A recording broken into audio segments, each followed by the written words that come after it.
Hey, what's up? I'm Matt, one of the Upgrade guys, and today we're going to talk about some stuff that you can do for your spine to make sure that it stays healthy, and if it's not healthy, you can get it back on the right track. We're going to start with spinal cars. You can do this from a standing position or a kneeling position. You can really do it from any position you feel comfortable. I'm going to show you today from this kneeling position. When we do spinal cars, we usually break them up into parts. The first part that we do is flexion and extension.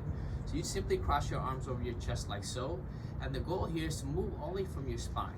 So the first motion that we would do is called flexion and extension, which means I'm rounding out like this, and then I'm opening up like this. Sometimes I tell people to pretend that there's a laser on your chest, and that you're first going to curl down to point your laser in between your legs.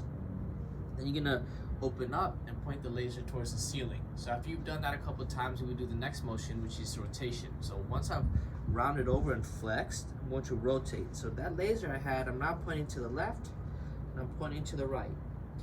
Left, right. Once you know what that feels like, we're gonna add in one more motion, which is lateral flexion, which means side bending. So once I've flexed and rotated, I'm going to laterally flex or lean over. That means I'm just gonna drop this shoulder behind me. So if you're thinking about my spine, it's bending over that way. Then I'm gonna come back here. I'm gonna go back right that way again. Good. And I check the other side as well. So I've rounded, I've rotated, laterally flexed, laterally flexed. Now all you have to do is put them all together. So I would round, rotate, laterally flex, open my chest up towards the sky, which would be extension, roll it back over here, and I'm gonna swoop it back to the front. That's a half a rep.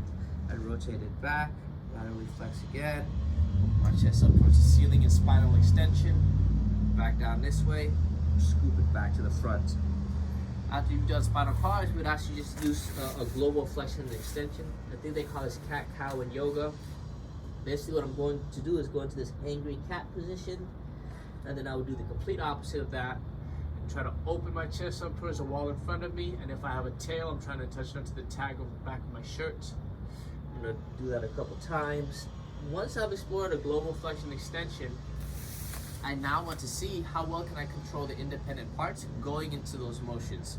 So we're going to start from the back side, because what I'm going to do is I'm going to start to take my spine into one direction, and I'm going to slowly let the rest of my spine follow in that direction, and I'm going to slowly just rewind it back.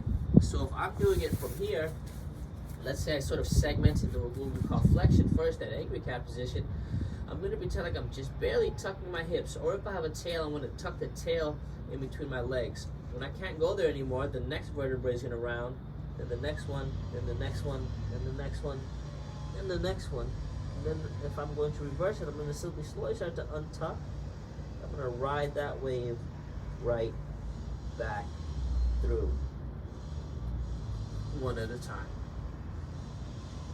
So you can simply do your cars, do your global flexion extension so you see what that big movement feels like, and then work on the parts that make up that movement through segmentation. You can also film yourself doing this, and that would be a great assessment for you, because then you can tell which parts of your spine do move, and you can see which parts you can control well and can't control well, and you can correlate that with what you felt during the movement. Try that out. If you liked it, please give this a like, subscribe, tell a friend about it. Upgrade your shit.